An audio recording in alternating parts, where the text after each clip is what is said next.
जी बेटा अस्सलाम वालेकुम। बेटा आज हमारा 9th क्लास का लेक्चर नंबर 31 है और हम चैप्टर नंबर 3 की बात कर रहे हैं। चैप्टर 3 का हमारा टॉपिक है हिस्ट्री ऑफ क्लासिफिकेशन। अब इस हिस्ट्री से पहले हमने इस चैप्टर का इंट्रोडक्शन लिया था।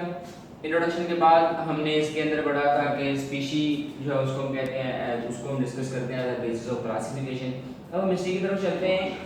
क्लासिफिकेशन की जो हिस्ट्री है बेटा, हिस्ट्री इसकी दो तरह की है, एक है ओल्ड हिस्ट्री और एक है मॉडर्न हिस्ट्री। अगर हम ओल्ड हिस्ट्री की बात करें तो ओल्ड हिस्ट्री के अंदर भी कुछ साइंटिस्ट हैं जिनका काम को हम डिस्कस करेंगे, और मॉडर्न हिस्ट्री के अंदर भी कुछ साइंटिस्ट हैं जिनके काम को हम डिस्कस करेंगे।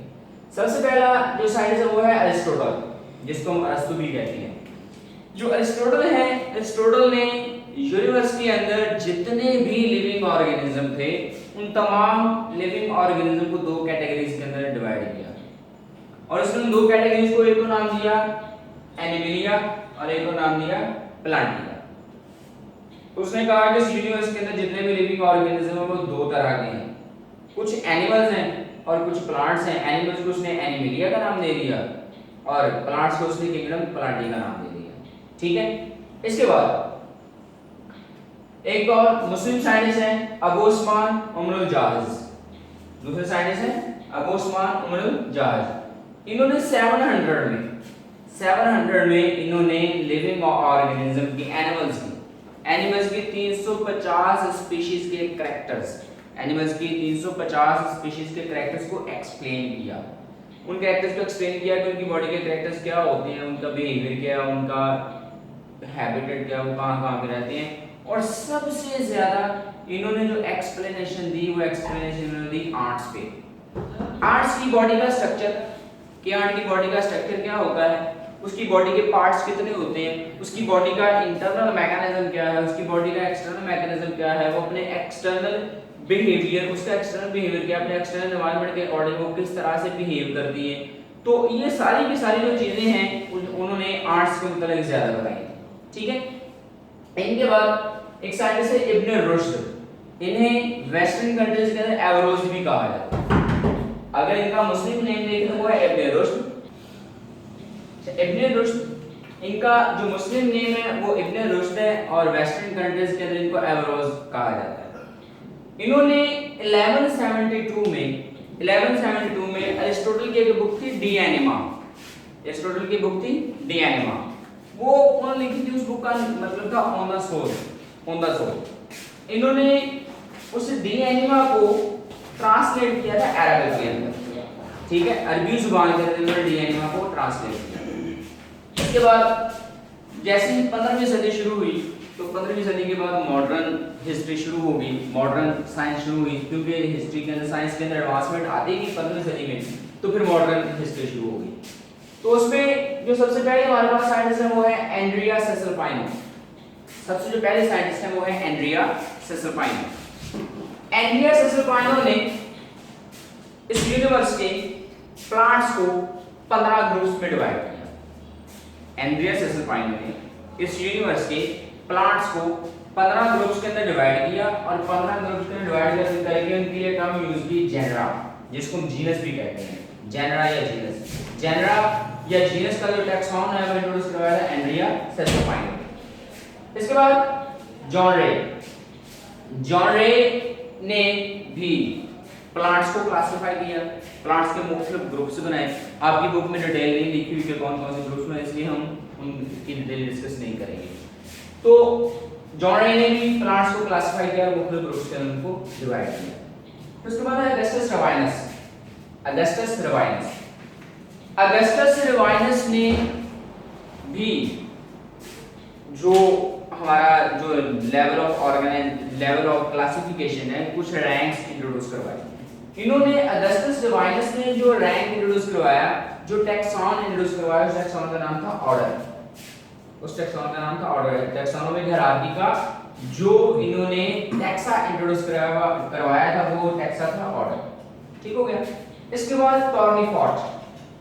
टॉर्नीफोर्ट ने प्लांट्स के ऊपर भी स्टडी की, एनिमल्स के ऊपर भी स्टडी की, और इन्होंने भी जो हमारा टैक्सोनॉमिक हायरार्की है उस टैक्सोनॉमिक हायरार्की के कुछ टैक्सा इंट्रोड्यूस करवाए।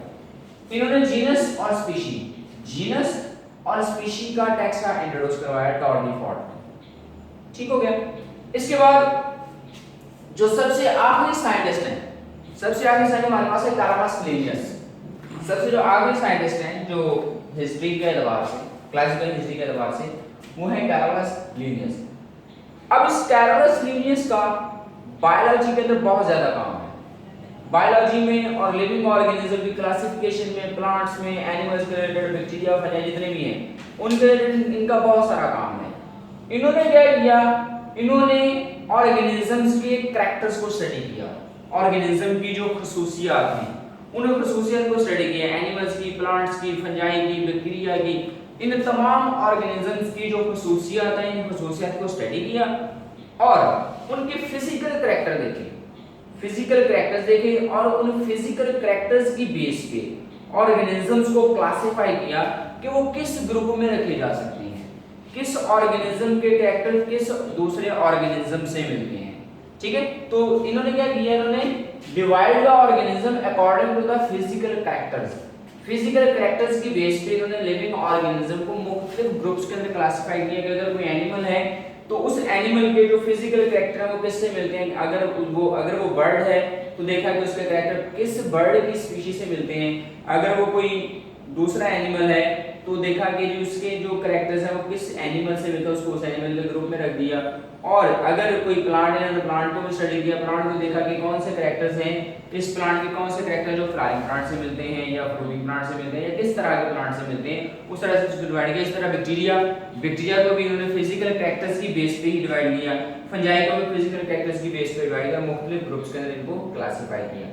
ठीक, उसके बाद इन्होंने क्या किया, इन्होंने नेचर को, जो कुदरत है, कुदरत को 3 हिस्सों में डिवाइड किया, मिनरल, वेजिटेबल एंड वैरायटी। 3 हिस्सों में नेचर को डिवाइड कर दिया, mineral, vegetable and variety. Minerals आपको पता है कि हमारी बॉडी के लिए मिनरल्स जरूरी होते हैं, एक पोर्शन में उन्होंने मिनरल्स का नाम दिया, और वेजिटेबल्स जो सब्जियां होती हैं एक को नाम दिया वेजिटेबल्स का, जो मतलब जो प्लांट्स से रिलेटेड थी, जो प्लांट्स के रिलेटेड उसको वेजिटेबल का नाम दे दिया, और जो इन दोनों कैटेगरी में नहीं आते तो उसको नाम दे दिया वैरायटी का। ठीक है, इसके अलावा इनका जो काम है, इन्होंने 5 रैंक यूज किए लिविंग ऑर्गेनिज्म को क्लासिफाई करने के लिए। कोई इंट्रोड्यूस नहीं, कोई रैंक इन्होंने इंट्रोड्यूस नहीं करवाया, टैक्सोनॉमी का कोई भी टैक्सा इन्होंने इंट्रोड्यूस नहीं करवाया। इन्होंने जो पहले से डिस्कवर्ड टैक्सा थे उन्हीं टैक्सास को इस्तेमाल किया, उन्हीं टैक्सॉनम्स को इस्तेमाल किया और उन्हीं टैक्सॉनम्स को इस्तेमाल करके लिविंग ऑर्गेनिज्म को क्लासिफाई कर दिया और उनके लिए इन्होंने 5 रैंक इस्तेमाल किए। एक रैंक इस्तेमाल किया ऑर्डर, फिर जीनस, फिर स्पीशी, फिर क्लास और फिर वैरायटी। ये रैंक इन्होंने इस्तेमाल किए और इनका सबसे ज्यादा बायोलॉजी के अंदर जो सबसे ज्यादा इनका, जिसकी वजह से ये बहुत ज्यादा फेमस है, जिसका जो इनकी बायोलॉजी के अंदर बहुत इंपॉर्टेंट कंट्रीब्यूशन है, वो इन्होंने एक सिस्टम दिया था। हमें पता है कि इस यूनिवर्स के अंदर जितने भी लिविंग ऑर्गेनिज्म है, चाहे वो प्लांट्स हैं, वो एनिमल हैं, वो बैक्टीरिया हैं, वो फंजाई हैं या वो वायरस हैं, जितने भी ऑर्गेनिज्म हैं उन सब का अपना अपना एक साइंटिफिक नेम है। और हमने टैक्सोनॉमी की ब्रांच के अंदर बात की थी कि हर एक लिविंग ऑर्गेनिज्म को साइंटिफिक नेम किसी ना किसी तरीके से दिया जाता है। तो वो जो नाम देने का तरीका है, नाम देने का जो मेथड है, जो सिस्टम है, लिविंग ऑर्गेनिज्म को नाम देने का जो सिस्टम है, वो इन्होंने कैरामस लिनियस ने इंट्रोड्यूस करवाया था। और अपने इस सिस्टम के इंट्रोडक्शन के एतबार से इनकी बायोलॉजी के अंदर बहुत ज्यादा कंट्रीब्यूशन है।